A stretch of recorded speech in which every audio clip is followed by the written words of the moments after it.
Entrepreneur যদি কোনো নতুন আইডিয়া নিয়ে আসে এবং আমরা যদি দেখি অ্যানালাইসিস করি যে ওই আইডিয়াগুলো will give us a good benefit, definitely আমরা ওগুলোকে ফান্ড করবো ইনশাল্লাহ। আমরা 5 লাখ টাকা থেকে 5 কোটি টাকা পর্যন্ত একজন স্টার্টআপ যে উদ্যোক্তা তাকে আমরা সহায়তার চেষ্টা করব।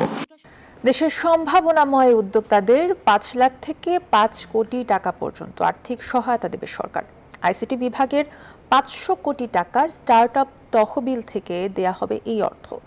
সকালে ঢাকা বিশ্ববিদ্যালয়ে আয়োজিত এক অনুষ্ঠানে এই ঘোষণা দেন প্রধানমন্ত্রী তারেক রহমান। জানান, জামানতবিহীন এই অর্থায়নের জন্য কাজ করবে একটি সম্পূর্ণ নিরপেক্ষ কমিটি।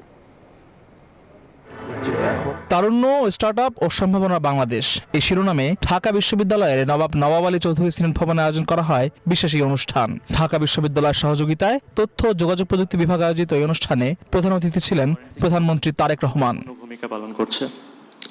অনুষ্ঠানে প্রধানমন্ত্রী জাতীয় স্টার্টআপ ও উদ্যোক্তা প্ল্যাটফর্মের আনুষ্ঠানিক উদ্বোধন করেন। ঘোষণা দেন তরুণ উদ্যোক্তাদের তহবিল সরবরাহের।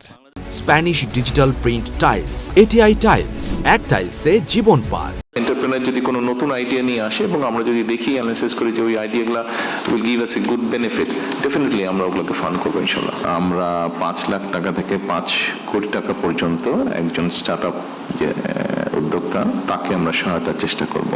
উদ্বোধনী অনুষ্ঠানে ঢাকা বিশ্ববিদ্যালয়ের শিক্ষার্থীদের বিভিন্ন প্রশ্নের সরাসরি জবাব দেন প্রধানমন্ত্রী। জানান, সরকারি অর্থে শতভাগ জবাবদিহিতা নিশ্চিত করেই এই তহবিল পরিচালিত হবে। আমার সরকারের অবস্থান থেকে আমি বলতে পারি, আমরা আছি আপনাদের সাথে, আপনাদেরকে হেল্প করার জন্য, আপনাদেরকে পথ দেখানোর জন্য, আপনাদের পাশে দাঁড়ানোর জন্য আমরা আছি। কতটুকু পারবো আমি জানি না, বাট আমরা আছি। নতুন উদ্বোধন হওয়া জাতীয় স্টার্টআপ প্ল্যাটফর্মটি উদ্যোক্তাদের জন্য একটি কেন্দ্রীয় ডিজিটাল লঞ্চপ্যাড হিসেবে কাজ করবে।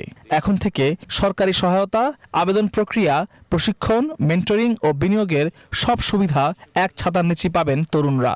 আপনার এই প্রশ্নের উত্তরটা আল মোহাইমিনুল খান, নিউজ 24, ঢাকা।